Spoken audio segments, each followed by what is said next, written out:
சிங்க நடை போட்டு பாயிண்ட்ஸ் டேபிள்ல ஏறு. பொருள வந்தா குவாலிஃபையர் ஆடு. என் பேரு சிஎஸ்கே பையில வெட்ட நடையப்ப என்னோட உள்ளதெல்லாம் இளஞ்சிங்க படையப்ப படையப்ப படையப்ப படையப்ப படையப்ப. முன்னாள் ருத்து கேப்டன்சிப்பா பின்னால் செஞ்சு பேட்டிங் இப்ப யுத்தம் ஒன்று வருகையில் 10 பாயிண்ட் படையப்பா படையப்பா. சிஎஸ்கே 10 பாயிண்டோட டெல்லியில இருந்து கிளம்பிட்டாங்க. உங்களுடைய தாட்ஸ சொல்லுங்க. ஆரம்பிக்கலாம் இந்த ரிவ்யூவை. CSK vs DC match. Hi guys. So இந்த ரிவ்யூவில் பார்த்தோம்னா நாங்கள் ஒரு ஹாப்பி ஃபேஸில் வந்திருக்கிறத பார்த்தாலே தெரிஞ்சிருக்கோம். இந்த வீடியோவில் ஸ்டவன் அண்ட் நான் பக்தாஸ் சிஎஸ்கே சார்பாக பேச வந்திருக்கோம். யோகி வந்து ஆடியன்ஸாக பேச வந்திருக்காரு, ஜென்ரல் கமெண்டேட்டராக பேச வந்திருக்காரு. ஸோ மற்றவங்கலாம் கொஞ்சம் பிஸியாக இருக்கிறனால ஜாயின் பண்ண முடியல. ஸோ டேரெக்டாக மேட்ச் ரிவ்யூ பேசிடலாம். ஸோ ஐ மீன் டெல்லி வந்து டாஸ் ஜெயிச்சு பேட்டிங் சூஸ் பண்ணாங்க. கொஞ்சம் ஆல் டிசிஷனாக தான் இருந்தது, ஏன்னா ட்ரை பிச் அப்படின்ற மாதிரி பின்னாடி ரீட் பண்ணியிருந்தாங்க. பட் இவர் ருத்துவும் வந்து ஆனால் டாஸ் இருந்தேன் ஜெயிச்சிருந்தா நான் வந்து பவுலிங் தான் போட்டிருப்பேன் அப்படிங்கிற மாதிரி தான் ஆரம்பிச்சாரு. So nothing to lose from CSK side. சேஞ்சஸ்ன்னு பார்த்தோம்னா சிஎஸ்கேல ஒரு பெரிய சேஞ்ச் என்ன பண்ணாங்கன்னா, பிரசாந்த் வீரை மறுபடியும் உட்கார வச்சுட்டு they brought back Akeal Hosein. So அது வந்து probable change we were expecting in our preview also. நீங்கள் பார்த்தீங்கன்னா தெரியும். ஸோ அது நாங்கள் எக்ஸ்பெக்ட் பண்ணோம். அண்ட் நாங்கள் வந்து சைலண்டாக ஒரு பாயிண்ட் சொன்னோம், நீங்கள் வந்து தூபே வந்துட்டு தோனி ஆடின மாதிரி நீங்கள் இம்பாக்ட்ல ஆடுங்க, கார்த்திக் சர்மா 11 ஆடிக்கோங்க அப்படின்ட்டு. அது இந்த கை மேலே பலன் கொடுத்தது. தூபே இன்னைக்கு கண்டையே காட்டல, இப்போ வெளியே உட்கார வச்சிட்டாங்க. கார்த்திக் சர்மா அதுக்கேற்ற மாதிரி ரொம்ப டீசெண்டாகவே ஆடினாரு. நான் தூபேவோட பேட்டிங்கை குறை சொல்லல, பட் ஸ்டில் ஃபீல்டிங்னால எக்ஸ்ட்ரா ரன் போகிறத நம்ம தடுத்துடும். ஏன்னா நிறைய நல்ல ஃபீல்டிங் நம்ம பண்ணியிருக்கோம். ஆக்சுவலாக ட்ராப்ல எதுவும் பண்ணல இன்னைக்கு. ஸோ இதுதான் சிஎஸ்கே சைடில். டிசி சைடில் ஏதாவது சேஞ்சஸ் இருக்கா? சிஎஸ்கேல அந்த ஃபோர்ஸ் சேஞ்ச் வந்து குர்ஜப்னீத் ஆடினாங்க ராமகிருஷ்ணா கோச் இன்ஜுரியால. சோ அது நம்ம எக்ஸ்பெக்டட் சேஞ்ச் தான். டிசி சைடு, ஆமா டிசி சைடுல பாத்தீங்கன்னா நம்ம நேற்று பேசின மாதிரி கைல் ஜெமிசன் போயிட்டு லுங்கி இங்கீடி ஆடினாங்க. லுங்கி இங்கீடி ஃபிட்னு நமக்கு தெரிஞ்சனால அது எக்ஸ்பெக்ட் பண்ண சேஞ்ச் தான். ஸோ பெரிய சேஞ்ச் இல்ல. அது இல்லாம ஒரு இம்பாக்ட் சப் ஃபோர்ஸ் சேஞ்ச் மட்டும், அவங்க நான் எக்ஸ்பெக்ட் பண்ண பிளேயர்ஸ் ஆட முடியாம. அது கேம்குள்ள போகும்போது நம்ம பேசுவோம், கேம் பத்தி பேசும்போது. ஸோ வந்ததுலேருந்தே வந்துட்டு ஓப்பனிங்லேயே வந்து அகில் ஹுசைன் தான் பவர் பிளே போட ஆரம்பிச்சாரு. அவர் தான் டெசிக்னேட்டர் பவர் பிளே பவுலர். ஓப்பனிங்கே அவர் தான் போட போறாருங்கிற மாதிரி டிசைன் தெரிஞ்சிருது எல்லாருக்குமே. அதுக்கேற்ற மாதிரி ஸ்டார்ட் பண்ணாரு. ஃபர்ஸ்ட் பால் 4 அடிச்சா கூட திருப்பி நல்லா கம்பேக் கொடுத்தாரு. மொத்தமாவே மொதல் ஓவருக்கு பவர் பிளேலேயே 8 ரன் கிட்ட தான் போச்சு. அதுக்கு அடுத்த ஓவர்லாம் எக்கச்சக்க டாட் பால்ஸ் போட ஆரம்பிச்சாரு. நல்ல ப்ரெஷர் வந்துருச்சு 2 பேட்ஸ்மேன் மேலேயுமே பவர் பிளேலேயே. ஸோ அது ஐ மீன் கண்ணப்பனா சுத்த ட்ரை பண்ணாங்க. ஏன்னா இன்னொரு பெரிய அட்வான்டேஜ் என்னன்னா, இந்த பிச் வந்து கொஞ்சம் ட்ரையா இருந்ததுனால பால் நின்று வந்தது. பயங்கர அட்வான்டேஜா இருந்தது இன்னைக்கு சிஎஸ்கேவோட ஸ்பின்னர்ஸுக்கு. அதை பத்தி உங்க டேக் என்ன? ஆக்சுவலா எக்ஸ்பெக்டட் தான். நான் வந்து அக்ஷர் பட்டேல் டாஸ் ஜெயிச்சிட்டாரு, பவுலிங் எடுக்க போறாரு, சிஎஸ்கே ஃபர்ஸ்ட் பேட்டிங் அடி சோக் ஆக போறாங்க, 155 தான் அடிப்பாங்கன்னு நான் எக்ஸ்பெக்ட் பண்ணேன். பட் அக்ஷர் பட்டேல் நீங்க சொன்ன மாதிரி ஒரு ஆர்டு கால். எதுக்கு பேட்டிங் சூஸ் பண்ணாரு தெரியல. நான் ரிவ்யூலயே சொன்னேன் பவுலிங் போட்டா ஜெயிச்சிருவாங்க கண்டிப்பா. நான் எக்ஸ்பெக்ட் பண்ணது 170 ரெஸ்ட்ரிக்ட் பண்ணுவாங்கன்னு எக்ஸ்பெக்ட் பண்ணேன். 20 to 15 run short, 15 to 20 run short தான் டிசி. ஆக்சுவலா அதான் எதிர்பார்த்ததான், விக்கெட் நின்று வரும் தான் நானும் எக்ஸ்பெக்ட் பண்ணேன். அதே மாதிரி தான் இருந்தது இன்னைக்கு. பெட்டர் டாஸ் டு லூஸ்ன்னு சொல்லுவேன் இன்னைக்கு. ஆக்சுவலா டிசியோட மிஸ்டேக், அவங்க ஃபர்ஸ்ட் பவுலிங் போட்டிருந்தா இந்த சிச்சுவேஷன்ல சிஎஸ்கே போட்டு இருந்திருக்கலாம் அவங்க. ஆக்சுவலா அதுதான் என்னுடைய ஒரு இது. அதான் அவங்க பிட்ச் வந்து கரெக்டா தான் ரீட் பண்ணிருக்காங்க, ஆனா டிசிஷன் தப்பா எடுத்துட்டாங்க, அப்படிதான் சொல்லி ஆகும். ஏன்னா ஏமங் பதானியும் பேசும்போது சொன்னாரு அவங்க பிட்ச் ட்ரையா தான் இருக்கும்னு எக்ஸ்பெக்ட் பண்ணிருக்காங்க. அவங்க எனக்கு தெரிஞ்சு விப்ராஜ் ஆடலாம் தான் ட்ரை பண்ணாங்க போல. ஆனா வந்து ஃபோர்ஸ் சேஞ்சால அவங்களால வேற வழி இல்லாம அது, ஏன்னா அது மேல உங்களுக்கு பேட்டிங் ஃபெயிலியர். சோ நீங்க இன்னைக்கு சேஞ்சஸ் மேல பண்ணிட்டு இருந்தீங்கன்னா, சமீர் ரிஸ்வி வேற இல்ல இன்னைக்கு நார்மல் பிளேயிங் லெவல்ல. நீங்க கருண் நாயர் ஆடினாங்க நம்பர் 3, பிளஸ் நிதிஷ் ஆனா நம்பர் 4, அந்த மாதிரி கொஞ்சம் மேல கீழே அந்த மாதிரி இருந்தது. லெஃப்ட் ரைட்டுக்காக ஏதோ மாத்தி ட்ரை பண்ணாங்க போல. கருண் நாயர் எடுத்துட்டு வந்தது ஒரு லாஜிக்கல் ரீசன் தான். ஏன்னா இவங்க விக்கெட் ஸ்லோவா இருக்கு, இவங்களுக்கு அந்த எப்படி சொல்றது அடிச்சே ஆடாம கொஞ்சம் இன்னிங்ஸ் எடுத்துட்டு போற மாதிரி ஒரு பிளேயர் தான் கருண் நாயர். ஆக்சுவலா எக்ஸ்ப்ளோசிவா ஆட முடியாது, கொஞ்சம் எடுத்துட்டு போய் ஆடுவாரு. அதுக்காக எடுத்துட்டு வந்தாங்க, கிளிக் ஆகல. ஆக்சுவலா அது அவங்களுடைய இது கிடையாது. நீங்க என்ன சொன்னாலுமே எனக்கு வந்து டேவிட் மில்லர் பெஞ்ச்ல உட்கார்றதுல எனக்கு சாட்டிஸ்பாக்சன் இல்ல. நீங்க டேவிட் மில்லர் மாதிரி ஒரு பிளேயரை வந்து பெஞ்ச்ல உட்கார வச்சுட்டு ஆடக்கூடாது. நீங்க நிசாங்கா பாக்குற வேலையை உங்களால அபிஷேக் போடுறதால பார்க்க முடியும். நீங்க தாராளமா அபிஷேக் போடலாம். இல்ல உங்களுக்கு எக்ஸ்ப்ளோசிவா ஏதாவது வேணும்னா கூட நீங்க பிருத்வி ஷா ட்ரை பண்ணலாம். இல்லைன்னா சாயில் பராக் ஒரு மேட்ச் சான்ஸ் கொடுத்து உட்கார வச்சிட்டீங்க, அந்த பையனை கூட திருப்பி நீங்க ஒரு 2 மேட்ச் ட்ரை எப்படி பண்ணலாம் ஆடுறான்னு இப்போ கூட. பாக்கிறதுக்கு சான்ஸ் கொடுக்கலாம். அந்த வேலையை எனக்கு தெரிஞ்சு மத்தவங்க நிறைய பேர் பண்ணலாம். ஆனா டேவிட் மில்லர் பண்ற வேலை வேற யாரும் பண்ண முடியாது இந்த டீம்ல. அது எனக்கு தெரியல. அது எனக்கு தெரிஞ்சு அடுத்த மேட்ச் மாறணும்னு நினைக்கிறேன். சோ அது மட்டும். ஆனா இன்னைக்கு உண்மையா சொல்லணும்னா சிஎஸ்கே பவுலர்ஸ் நிஜமாவே நல்லா போட்டாங்க. எல்லாருமே ஒருத்தருக்கு ஒருத்தர் விட்டு கொடுக்காம எல்லாருமே ஒரு பக்கம் டைட்டாவும் போட்டுட்டு இருந்தாங்க. விக்கெட்டும் அது பாட்டுக்கு விழுந்துட்டு இருந்தது ஒரு சைட்ல, ஒன்றும் பண்ண முடியாம. நிஜமா சொல்லணும்னா சிஎஸ்கே பவுலர்ஸ் இன்னைக்கு ஸ்டாண்ட் அவுட் பண்ணிட்டாங்க, வேற ஒண்ணும் இல்ல. இத்தனைக்கும் இந்த சீசன்ல ஸ்டாண்ட் அவுட் பவுலரா இருந்த ஜேமி ஓவர்டன் பெருசா போடாமையே மீதி பவுலர் ஸ்டாண்ட் அப் பண்ணிருக்காங்க. இது நல்ல விஷயம் தான் இந்த டோர்னமெண்ட்ல, அதுவும் கரெக்டா பீக் ஆகுது.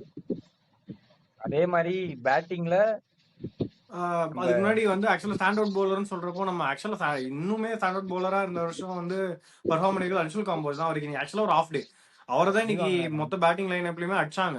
அப்பயுமே வந்து இந்த ஸ்கோர் ரெஸ்ட்ரிக்ட் பண்ணுறதுங்கிறது சான்ஸே இல்லை. எனக்கு ஒரே ஒரு வருத்தம் என்னன்னா, அவங்க இன்னும் ஒரு ஓவர் எக்ஸ்ட்ராவே முன்னாடியே கொஞ்சம் ஜேமி ஓவர்டனை போட்டிருந்திருக்கலாம் அப்படின்னு தான். அது மட்டும் அவங்க கொஞ்சம் டிலே பண்ணாங்க. ஏன்னா அப்படி அவர் போட்டிருந்தாருன்னா அப்படின்னா ஈஸிலி இன்னும் ஒரு 10 ரன்ஸ் கண்டிப்பா கம்மி பண்ணிருக்கலாம். ஏன்னா லாஸ்ட்ல தான் அவங்க ஏதோ கொஞ்சம் அடிக்க ஆரம்பிச்சாங்க, கொஞ்சம் பால் வர ஆரம்பிச்சது பேட்டுக்கு, அதை கேபிடலைஸ் பண்ண ட்ரை பண்ணாங்க. அந்த டைம்ல நீங்க வந்து ஜேமி ஓவர்டனை வந்து 145 பேஸ்ல நீங்க அடிச்சிருந்தீங்க அப்படின்னா தொற்றுக்கவே மாட்டாங்க. அதுக்கேற்ற மாதிரி பாருங்க, கண்டினியூஸா இது வந்து 4th மேட்ச்னு நினைக்கிறேன். அவர் ஃபர்ஸ்ட் ஓவர் 5 ரன்னுக்குள்ள போடுறது. இந்த மேட்ச் அவர் 5 ரன் தான் போட்டாரு. ஸோ அவ்வளோ நல்லா போடுறாரு. எக்ஸ்ட்ரா இன்னும் ஒரு ஓவர் கொடுத்துருந்துருக்கலாம் எனக்கு ஒரு இது. பட் அதை தாண்டி இன்னைக்கு பிக் ஆஃப் த பவுலரா இன்னைக்கு இருந்திருக்க வந்து நூர் அகமது. அகைன் பிச் அவருக்கு பயங்கரமா ஹெல்ப் பண்ணிச்சு. பட் ஸ்டில் இன்னைக்கு நூர் அகமது சூப்பரா பவுலிங் போட்டிருந்தாரு. அதை தாண்டி என்னன்னா, ஆக்சுவலா ஒரு பெரிய டர்ன் அரௌண்டும் அவருக்கு இருக்கு. ஆக்சுவலா இந்த சீசன்ல மொத்தமாக ஒரு 10 இன்னிங்ஸ்ல மொதல் 3 மேட்ச்ல அவர் வந்து மொத்தமாவே ஒரு விக்கெட் கூட எடுக்கல. அண்ட் 11.1 எக்கானமி ரேட்ல போட்டு இருந்திருக்காரு. இந்த லாஸ்ட் 7 இன்னிங்ஸ்ல after the third match last 7 இன்னிங்ஸ்ல பார்த்தோம்னா அவரோட எக்கானமி ரேட் ஜஸ்ட் 7.3 தான். அண்ட் 11 விக்கெட்ஸ் எடுத்திருக்காரு. பயங்கரமா அவருக்கு இதுவாகுது. அண்ட் நீங்க இன்னும் ஒரு நல்ல விஷயம் என்ன பண்ண பாக்கணும்னா, அவர் வந்து அகில் ஹுசைன் ஆடுற எல்லா மேட்சஸ்லுமே அவர் இன்னுமே ரொம்ப நல்லா பெர்ஃபார்ம் பண்ணியிருந்திருக்காரு. ஒரு ஸ்டாண்ட் அவுட் பெர்ஃபார்மன்ஸா எம்ஐக்கு நல்லா போட்டிருந்தார் அகில் ஹுசைன் இல்லாதப்பையும். பட் ஸ்டில் அது சேப்பாக் பிச்சு. பட் அது இல்லாம அகில் ஹுசைன் இருந்தப்போ ஒரு இடத்துல கார்னர்ல ஒரு பக்கம் ஆள் பிடிக்கிறதுக்கு இருக்காங்க அப்படிங்கிறப்போ அவர் இன்னும் பயங்கர எஃபெக்டிவா இருந்திருக்காரு. ஸோ இன்னைக்கு மேட்ச்லயும் சூப்பரா தெரிஞ்சார் நூர் அகமது, சான்ஸே இல்லை.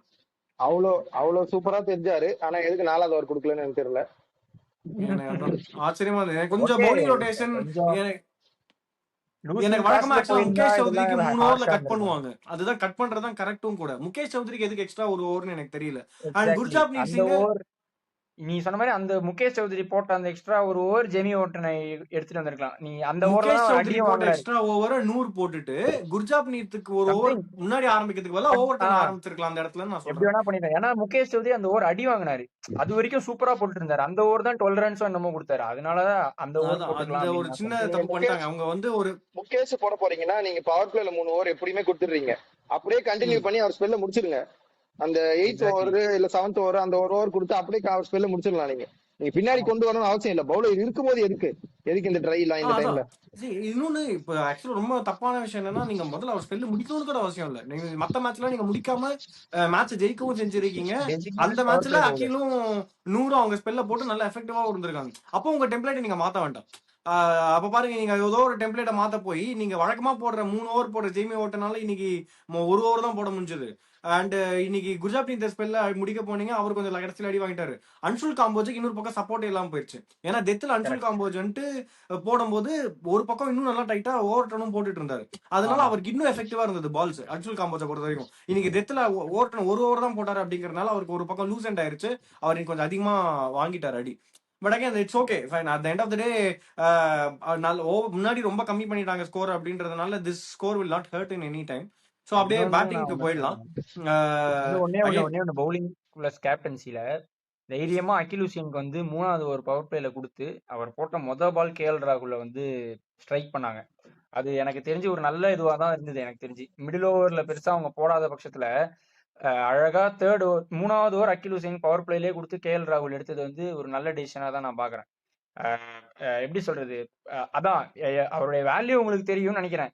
இதுக்கப்புறம் கொஞ்சம் நீங்க வந்து this should be your winning combination, you should continue the rest of the tournament with this அப்படிதான் நான் சொல்லுவேன். இவங்க இதுக்கப்புறம் ஏதாவது ஷஃபிள் பண்ணிட்டு இருந்தாங்கன்னா வேலைக்கே ஆகாது. அவ்வளவுதான் செட்டு இத்தோட அவங்க பாட்டு டிராவல் பண்ணிட்டு போயிட்டே இருக்க வேண்டியதான். நான் பாட்டு பண்ண மாதிரி தான், சிங்கநடை போட்டு சிகரத்துல ஏறி போயிட்டே இருக்க வேண்டியதான். அப்புறம் இன்னொன்னு ஒரு குட்டி பாயிண்ட் நான் சொன்னோம், அன்சுல் கம்போஜ் இன்னைக்கு ஆஃப் டே தான், நான் இல்லைன்னு சொல்ல மாட்டேன். ஆனா அன்சுல் கம்போஜ் லைனை ப்ரிடிக்ட் பண்ணி நவுந்து வந்து அழகா ஆடினாங்க. அவர் ஏதாவது ஒரு பால் 2 பால் வந்து கொஞ்சம் வேரியேஷன் காட்டலாம். நீங்க வேரியேஷன்ன்றது நான் சொல்றது ஸ்லோ பால் இல்ல ஸ்பீட் பால் போடணும்னு அவசியம் இல்லை. நீங்க லென்த் வெளியே எடுத்து போடலாம், இல்ல ஸ்லோ பால் ஒன்னு பிச்சுக்குள்ள போடலாம். 6 பால் அங்கதான் போடுவேன்னு தெரிஞ்சிச்சு. 6 பாலும் உங்களால யாக்கர் போட முடியாது, நம்ம மிஷின் இல்ல. ஃபுல் டாஸ் ஏதாவது விழுந்ததுன்னா அதுக்கு ஈஸியா கேபிட்டலைஸ் பண்ணிடுறாங்க. அதுதான் இன்னைக்கு நடந்தது. ஸோ மேபி அது ஏதாவது ஒண்ணு ட்ரை பண்ணலாம். சரி, அது ரொம்ப நம்ம ஒன்றும் சொல்ல முடியாது, ஏன்னா அது ஃபர்ஸ்ட் மேட்ச் இப்பதான் அடி வாங்குறாரு அந்த லைன்ல போட்டு. எல்லா மேட்சுமே நல்லா போட்டிருக்காரு, நம்ம அதுக்கு ஆர்ட்ஸாவும் இருக்க முடியாது. But going into the tournament ரொம்ப ப்ரெடிக்டபிளா இருக்கும் வேணான்றேன். பிட்ச்ல உங்களுக்கு ஹெல்ப் இருந்தது இன்னைக்கு, நீங்க ஸ்லோ பால் போட்டுருந்தீங்கன்னா கிரிப் ஆயிருக்கும், அது கொஞ்சம் யூஸ் பண்ணிருக்கலாம் மேபி. கரெக்ட் தான்.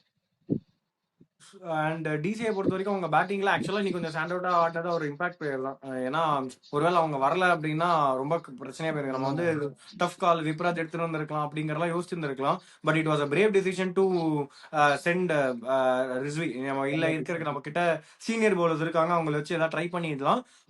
பட் அகைன் டு ட்ரை பண்றதுக்கு ஏதாவது ஒரு போர்ட்ல ஏதாவது ஒரு ஸ்கோரை போட்டுடலான்ற மாதிரி ரிஸ்விய பேக் பண்ணி அமிச்சாங்க. அண்ட் அது அவங்களுக்கு கை மேல பலன் கொடுத்தது. அவர் கொஞ்சம் ஃபியர்லெஸ்ஸாவே ஆடினாரு. அவர் ஆடின அந்த 24 balls அந்த 40+ runs was very very imperative for the team. ஓரளவுக்கு டீசென்ட் டோட்டல் அதனால தான் போஸ்ட் பண்ண முடிஞ்சது. சரி, அது என்னன்னா ரெண்டு ஆங்கிளா பார்க்கலாம். ஃபர்ஸ்ட் திங், பிச்சு கொஞ்சம் ஈஸ் அவுட் ஆக ஆரம்பிச்சது, அதனால பால் பேட்டுக்கு வந்ததுன்னு சொல்லலாம். அப்படி பார்த்தோம்னா நம்ம எங்க நம்ம சிஎஸ்கேவோட பவர் பிளேல அவ்வளவு ஈஸியா பேட்ஸ்மேன்ஸ் ஆடல, ரொம்ப கஷ்டம் தான் பட்டாங்க. ருத்ராஜும் நிறைய பால்ஸ் ஆடினாரு. ஸோ என்ன கேட்டால் அது வந்து சமீர் ரிஸ்வியோட பிரில்லியன்ஸ் நான் சொல்லுவேன். அந்த இடத்துல வந்து ஃபியர்லெஸ்ஸாக ஆடினாரு, அது கை மேலே பலன் கொடுத்தது. ஸோ ரெண்டாவது விஷயம் அந்த டிசிஷனும் கூட நான் அதை அந்த விதத்தில் நான் வந்து கொஞ்சம் அப்ரிஷியேட் பண்ணுறேன். பட் அகைன் உங்களுக்கு அந்த மாதிரியான சுச்சுவேஷன் வராமல் இருக்கணும் அப்படின்னா it's definitely you have to play Miller again. அந்த நீங்க வந்து அதான் நீங்க அந்த இடத்துல நீங்க நிஷாங்காக்கு பதிலா, ஏன்னா ஆல்டர்னேட்டிவ் மேட்சஸ் நிஷாங்கா அடிக்கிறாரு, அந்த 40 ரன் நான் வந்து காம்ப்ளிமெண்டரியா கேஎல் ராவலால் அடிக்க முடியும், ஒரு டீசன்ட் ஸ்டார்ட் அபிஷேக் போராலால் கொடுக்க முடியும். யோகி சொன்ன மாதிரி பினிஷிங் வேற யாருமே நம்பி மில்லரை விட பெட்டரா உங்க டீம்ல பண்றதுக்கு ஆள் கிடையாது. இந்த டைப்பா இந்த டோர்னமெண்டோட பேஸ்ல இதுக்கு மேல நீங்க ரிஸ்க் எடுக்கவும் முடியாது. So you have to play him again. இது on this point we will go jump into CSK's batting. நான் சிஎஸ்கேஸ் பேட்டிங்கை பொறுத்த வரைக்கும் ஸ்டாண்ட் அவுட்டா ஒரே பெர்ஃபார்மன்ஸ் தான் என்ன கேட்டா. It was Sanju Samson show again one more time. Thanks for the trade, thanks for everything. நாங்கள் வந்து சேட்டனுக்கு கடமைப்பட்டிருக்கோம், ராஜஸ்தான் ராயல்ஸுக்கு கடமைப்பட்டிருக்கோம். இந்த சீசனை எங்க பாதாளத்திலேருந்து தாங்கி பிடிச்சி தூக்கி வந்து எங்களை நிப்பாட்டின எங்க குலசாமி, எங்க தெய்வம், எங்க கடவுள் சஞ்சு சாம்சன் அவர்களுக்கு நன்றி சொல்லி அம்மா சூப்பரா ஆடுறாருங்க. 15 பால் 15 ரன்ல இருந்து ஒரு எலிவேஷன் ஒன்று பண்ணாரு பாருங்க, டிக்குன்னு டக்குன்னு. இல்ல ஆக்சுவலா 22 பால் 22 ரன் கிட்ட ஏதோ இருந்தாரு. திடீர்னு பார்த்தா 33 பால் 57 ரன் என்னவோ வச்சிட்டாரு, பட்டுன்னு வச்சிட்டாரு. டக்குன்னு குல்தீப் யாதவ் 2 6 அடிச்சாரு. அதுக்கப்புறம் நடராஜன் 2 6 அடிச்சாரு. சான்ஸே இல்ல, சூப்பரா இருந்தது. ஏதாவது பாயிண்ட்ஸ் இருந்தா நீங்க சொல்லுங்க. நான் அதுதான் கேம் அவேர்னஸ்ன்றது. ஏன்னா உங்களுக்கு பெரிய ஸ்கோர் இல்ல, நீங்க எடுத்த உடனே அட்டாக் பண்ணணுன்ற அவசியமும் இல்ல. செகண்டரி உங்களுக்கு உருவில் பட்டேல் அந்த 2 6னால உங்களுக்கு பவர் பிளே ஓரளவுக்கு டீசன்ட் பவர் பிளேவா அமைஞ்சிருச்சு. சோ நீங்க அந்த டைம்ல நீங்க ரொம்ப ரிஸ்கி ஷாட்ஸ் ஆட வேண்டிய அவசியம் இல்லை. அவர் வெயிட் பண்ணாரு, நம்ம வருவோம். ஏன்னா அவருக்கு நல்லா தெரியும் ஸ்டார்க் இங்கீடி அட்டாக்கிங் பவுலர்ஸ். அவரு அக்ஷர் பட்டேல் கிட்டயும் கொஞ்சம் வீக்கா தான் இருந்திருக்காரு முன்னாடி. இந்த டோர்னமெண்ட் மட்டும் இல்ல, பொதுவாவே லெப்ட் ஆர்ம் ஸ்பின்னர்ஸ் கிட்ட. சோ அவருக்கு நல்லா தெரியும் அவரோட மேட்சப் வரட்டும், நம்ம அப்ப ஆடி போன்றதுக்காக நட்டுக்கும் குல்தீப்புக்கும் வெயிட் பண்ணாரு, கிளீனா வெயிட் பண்ணாரு. நல்லா தெரிஞ்சது, ரொட்டேட் பண்ணி அழகா ஆடினாரு. அவங்க வந்த உடனே டேக் ஆன் பண்ணாரு. ஏன்னா நீங்க இந்த ஸ்கோரை வந்து ஏதாவது 1 or 2 குட் ஓவர் கிடைச்சா இந்த ஸ்கோர் ஈஸியா சேஸ் பண்ணுவீங்க. உங்களுக்கு அந்த பிரஷரே இருக்காது. அந்த ஓவருக்கு வெயிட் 2 to 3 பவுண்டரிஸ் அவே. நீங்க அந்த வெயிட் பண்ண டைம்ல உங்களுக்கு விக்கெட் ஒரு சைடுல ரொம்ப விழ ஆரம்பிச்சாதான் உங்களுக்கு பிரஷர். விக்கெட் விழல ஆனா ரன்னும் வரலன்னா ஒன்னும் பிரஷரே இல்ல. ஒரு நல்ல ஓவர் போதும், நீங்க அப்படியே பண்ணிடலாம். அந்த ரோலை தான் கார்த்திக் சர்மா வந்து இதுவா பண்ணாரு. அவரும் ஏதாவது அடிக்க பார்த்து அவுட் ஆயிருந்தாருன்னா கார்த்திக் சர்மா அவரும் சூப்பர் ரெஸ்பான்சிபிளா ஆனாரு. லாஸ்ட்ல ஆக்சிலரேட் பண்ணாரு அழகா. அவரையும் நம்ம அப்ரிஷியேட் பண்ணோம் இந்த இடத்துல. அந்த இடத்துல சஞ்சு சாம்சன் இருந்து கார்த்திக் சர்மா விக்கெட் போய் பிரவிஸோ வேற வந்து குவிக்கா ஒரு 2 விக்கெட் விழுந்திருந்தா கூட கொஞ்சம் கலாப்ஸ் ஆகிறதுக்கு வாய்ப்பு இருந்திருக்கும். பட் அவர் வந்து அப்படியே நின்ட்டாரு, பிளாட்டா அப்படியே நின்ட்டாரு. நீங்க அடிங்க ஜி, நான் நிக்கிறேன் இந்த பக்கம், நான் விக்கெட் விடவே மாட்டேன் அப்படின்ற மாதிரி அவர் நின்ட்டாரு. ஸோ நல்ல ஒரு டெம்ப்ளேட்டா இருக்கு. 2 மேட்சா நல்லா அடிச்சிருக்காரு ஆக்சுவலா கார்த்திக் சர்மா. அந்த ஒரு ஸ்லோ இன்னிங் ஸ்டார்ட் பண்ணி அந்த அடிக்கக்கூடிய எபிலிட்டி அவர்கிட்ட இருக்கு அப்படின்றத அவரு ப்ரூவ் பண்றாருன்னு நான் நினைக்கிறேன். பார்ப்போம் அப்படின்றது டோர்னமெண்ட். ஆனா not to take anything away from Ruthu. ஆனா நீங்க போன மேட்சுக்கும் இந்த மேட்சுக்கும் டிஃபரன்ஸ் தெரிஞ்சது பாருங்க. ருத்துவும் கார்த்திக் சர்மா ஆடிட்டு இருந்தப்போ ஆக்சிலேட்டர் பிரஸ் பண்ணவே இல்லை. அவங்க அதே Yes. பேஸ்ல ஆடிட்டு இருந்தாங்க, கடைசி வரைக்கும் போயிட்டு இருந்தாங்க. இன்னைக்கு ஒரு ஸ்டேஜுக்கு அப்புறம் நம்மளுக்கு தெரிஞ்சிச்சு இந்த மேட்சை முடிச்சிடலான்றதுனால ருத்து அழகா ஆடின இந்த மாதிரி ஆடாம சாம்சன் வந்தாரு, ஆக்சிலேட்டர் எங்க பிரஸ் பண்ணோ பிரஸ் பண்ணி உங்க ரன் ரேட் ஏத்தி விட்டாரு இன்னைக்கு. சோ அது சின்ன டிஃபரன்ஸ் ஒன்னு இருக்கு அந்த பாயிண்ட்ல. அண்ட் ஸ்டவன் சொன்ன மாதிரி எனக்கு கார்த்திக் சர்மாவுமே நம்பர் 4ல புடிச்சிருக்கு. சி அவர் ரொம்ப யங்கு, ரொம்ப ரா டேலண்ட். கொஞ்சம் அங்கங்க துருதுருன்னு தான் இருக்காரு. தேவையில்லாத பால் கொஞ்சம் ஷார்ட்ஸ் ஆட போறாரு சம்டைம்ஸ். ஆமா கொஞ்சம் துருதுருன்னு தான் இருக்காரு. ஆனா என்ன சொன்னாலுமே 2 மேட்ச் பினிஷ் பண்ணி கொடுத்திருக்காரு. அந்த கான்பிடன்ஸ் இருக்கும் இப்ப அவருக்கு. ஸ்பின் நல்லா ஆடுறாரு பேச விட. மெச்சூர் ஆயிட்டு வராருன்னு நான் சொல்லுவேன். ஆமா இல்ல அது உண்மை தான். நீங்க ஃபர்ஸ்ட் எடுத்தோடனே ரா டேலண்ட் கிட்ட நீங்க எதுவும் எக்ஸ்பெக்ட் பண்ண முடியாது. அவருக்கு அந்த சான்ஸ் கொடுத்தாங்க, முன்னாடி ரொம்ப கீழே ஆட விட்டாங்க, அது பெருசா அவரால் பார்க்க முடியல. ஆனா ஆடின 4-5 பால்லையுமே ஓரளவுக்கு நல்லா தெரிஞ்சாரு. இப்போ ஓரளவுக்கு மெச்சூரிட்டி காமிச்சு கேம் பினிஷ் பண்ணி கொடுத்திருக்காரு. அதான் முக்கியம். நீங்க விக்கெட் விட்டுட்டு லாஸ்ட் ஓவர் வரைக்கும் தள்ளிட்டு போயிட்டு ஜிடி கேம் மாதிரி முடிக்காம 2 மேட்சுமே அவரே நின்னு முடிச்சிருக்காரு. சோ அது அவர் கான்பிடன்ஸ் தரும். நம்பர் 4 ஸ்பாட்டை இப்போதைக்கு சீல் பண்ணிருக்காரு என்ன கேட்டீங்கன்னா. சோ அப்ப இப்போதைக்கு பாத்தீங்கன்னா எனக்கு தெரிஞ்சு தூபே தான் பினிஷரா ஆட போறாங்க. தூபே ஓவர் 10 தான் கிளீனா அந்த பாயிண்ட் தான் வருது. ஏன்னா நம்பர் 4 இவங்க முடிவு பண்ணிட்டாங்க. நம்பர் 5 பிரேவிஸ் வந்துருவாரு எப்படியும். சோ தூபே ஓவர் 10 தான் எனக்கு தெரிஞ்சு பினிஷர் ஆடுவாங்க. இந்த மாதிரி ஒரு பவுலிங் நீங்க வந்துட்டு சொல்றீங்க. இப்போ சிஎஸ்கே மேட்ச்னாலே டாஸ் ஜெயிச்சு பேட்டிங் என்னன்னு சொல்றீங்க. எனக்கு என்னமோ இப்போ பவுலிங் தான் ஸ்ட்ராங்கரா தோணுது. எனக்கு எவ்வளவு பாட்டா இப்போ இல்ல இருந்தாலும் எப்ப பவுலிங் தான் ஸ்ட்ராங்கர் உங்களுக்கு. இந்த எவ்வளவு டோர்னமெண்ட்ல பாட்டா ஜெயிச்ச எல்லா இருந்தாலும் மேட்சுமே ஃபர்ஸ்ட் பவுலிங் பவுலிங் தான். போட்டு ஆமா தைரியமா அவங்கள ஒரு 180 சுருட்டுங்கடா, நம்ம சேஸ் பண்ணிக்கலான்ற மாதிரியான மைண்ட் செட் தான் இதுக்கப்புறம் சிஎஸ்கே இருக்கும்னு நான் நினைக்கிறேன். இதுக்கப்புறம் எந்த மேட்ச்ல நல்ல ஸ்டார்டிங் ஆஃப் பவுலிங் டோர்னமெண்ட்ல பேட்டிங் தான் இருந்தது. ஏன்னா எந்த ஆரம்பிச்சப்ப மேட்ச்ல பேட்டிங் ஹெவி அப்படின்னு சொன்னாங்க. எந்தெந்த மேட்ச்ல நீங்க நல்லா பவுலிங் போட்டீங்களோ அந்த மேட்ச் ஜெயிச்சிருக்கீங்க. சஞ்சு சாம்சன் செஞ்சுரி அடிக்கலாம். அப்பயுமே ஸ்கோர் ஒன்னும் நீங்க வின்னிங் ஸ்கோருக்கு தாண்டி எங்கேயோ எல்லாம் நான் அது போன மாதிரி தெரியல. உங்க பவுலிங் நிறுத்தி இருக்கு, அந்த மேட்ச் நல்லா வின் பண்ணிருக்கீங்க. ஆக்சுவலா இந்த கேமுக்குள்ள வரதுக்கு முன்னாடியே எல்லாருமே சொன்னது என்னன்னா, யாரு பெட்டர் பவுலிங் போடுறாங்களோ அவங்க வின்னு தான் சொன்னாங்க. ஆக்சுவலா அதுதான் உண்மை. இது ஒரு பவுலர் பிச் தான். அந்த அந்த அந்த அந்த நோட் ஆக்சுவலா நான் வந்து இந்த பர்பிள் கேப் ப்ரெடிக்ஷன்ல வந்து நான் குல்தீப் யாதவ் தான் சொல்லியிருந்தேன். அவன் என்ன பரிதாபமா இருந்ததுங்க அவரை பார்க்கும் போது. நான் சொன்ன நேரமா இதான் எதுன்னு தெரியல. இன்ஃபேக்ட் நாங்க எல்லாம் கொடுத்த எல்லாரும் ப்ரெடிக்ஷன்லயுமே பர்பிள் கேப் வந்து ரொம்ப மோசமான நிலைமையில தான் இருக்கும். தம்பி நீங்க குல்தீப் யாதவ்க்குலாம் ஃபீல் பண்ற, அங்க ஒருத்தர் லைனப்லயே ஆடாம உட்கார்ந்துருக்கான் பாவமா. என் தலைவன் ஜஸ்பிரித் பும்ரா சொல்லி ஜஸ்பிரித் பும்ராவே அடி வாங்க வைக்கிறான். அதுக்கு நான் காரணம் இல்ல, அதுக்கு ஹர்திக் பாண்டியா தான் காரணம். என்ன சொல்லாதீங்க. சரி சரி இல்ல இல்ல இந்த ரூமர்ஸ் எல்லாம் இருக்கு. பாப்போம் அப்புறம் பேசுவோம். தொப்பி போட்டுட்டாரு, அத பாத்தீங்களா? ஆமா ஆமா பார்த்தேன். கேஎல் ராகுல் பார்த்தோம். புடிங்கிடுவாங்க நாளைக்கு, புடிங்கிடுவாங்க. என்னோட ஆரஞ்சு கேப் வர வேண்டியது இருக்கு. நாளைக்கு புடிங்கிடுவாங்க கிளாஸனும் அபிஷேக் சர்மாவும். அது மட்டும் இல்ல, இவங்க எப்படியுமே பிளே ஆஃப்ஸ் போறது இல்ல. பிளே ஆஃப்ஸ் போற ஏதாவது டீம் தான் ஆரஞ்சு கேப் வாங்கிப்பாங்க.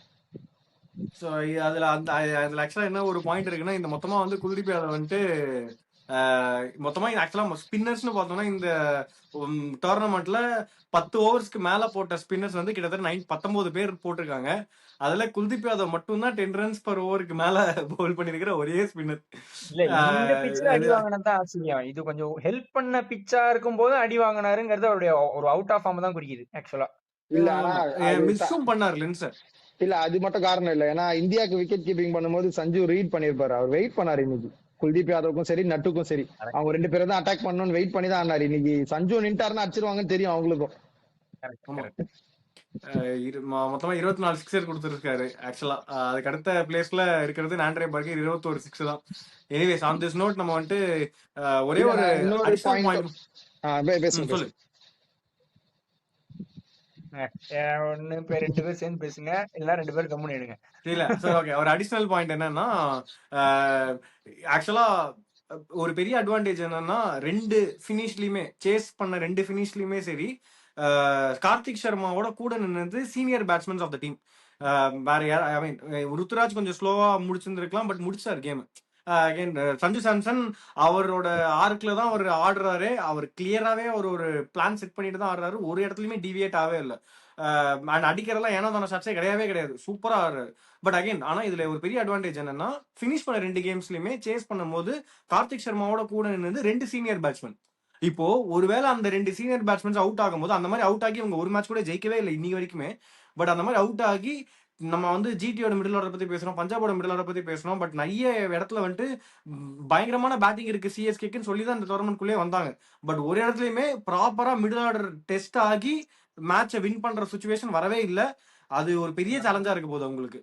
இந்த இடத்துல நான் என்ன நினைக்கிறேன்னா, இப்போ அந்த இவர் கார்த்திக் சர்மாவுடைய அந்த இது growth பார்க்கும்போது அவரால அதை பண்ண முடியுங்கிறத ப்ரூவ் பண்றாரோ இல்ல அப்படின்றத நான் அதுதான் சொல்றேன். சொல்றேன். நீ வந்துட்டு அவர் வந்து ரேஷ் ஷாட்ஸ் ஆட போனாரு. நீங்க பாத்தீங்கன்னா தெரிஞ்சுக்க. யோகி சொன்னோம் அவர் ஆக்சுவலா கொஞ்சம் லேர்னிங் துருதுருன்னு தானே. இருக்காரு, ரேஷ் ஷாட்ஸ் ஆட போனாரு. பட் அகைன் அப்பப்ப போய் இவரு பேசிட்டு வந்தாரு. சஞ்சு சாம்சன் ருத்துலாம் நான் இருக்காரு. போன மேட்ச் நேர்ல பார்த்தேன். அடிக்கடி போய் பேசிட்டே இருந்தாரு. சோ அந்த அந்த செக் பாயிண்ட் வச்சுக்கிறாங்க.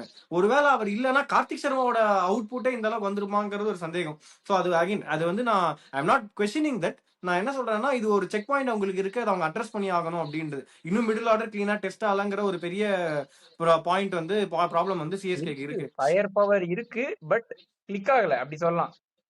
கரெக்ட். இது வரைக்கும் கிளிக் ஆகல. இருக்காங்க பிக் நேம்ஸ் இருக்கு பட் கிளிக் ஆகல அப்படி வேணா சொல்லலாம். டெவால் பிரேவிஸ் கிளிக் அதுதான் ஆனா நானும் சொல்றேன். அவ்வளவுதான் முடிஞ்சது.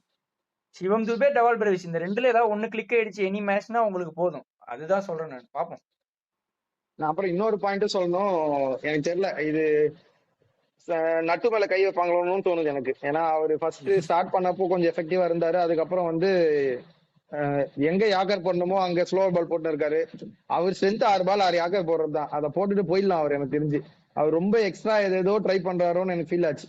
ஆனா நிஜமா இப்ப கூட யாக்கர் போடும் போது நல்லா தான் யாக்கர் போடுறாரு. அந்த யாக்கர் லென்த் அடிக்கும் போது மத்த லென்த் திருப்பி எதுக்கு போறாருன்னு தெரியல. உங்களால 6 பால் 6 யாக்கர் போட முடியும்னா அதை போட்டுட்டு போங்க. உங்க டீம் அதுக்கு தானே உங்களை 10 ஓவருக்கு மேல போட வைக்கிறாங்க. எனக்கு தெரியல. ஆனா கண்டிப்பா ருத்துன்ற பாருங்க நட்டுக்கு வந்து இன்னும் ஒரு 2-3 மேட்ச் பாப்பாங்களா என்னன்னு தெரியல. ஆனா எனக்கு தெரிஞ்சு அடுத்த மேட்சே உட்கார வச்சா கூட நான் ஆச்சரியப்பட மாட்டேன்.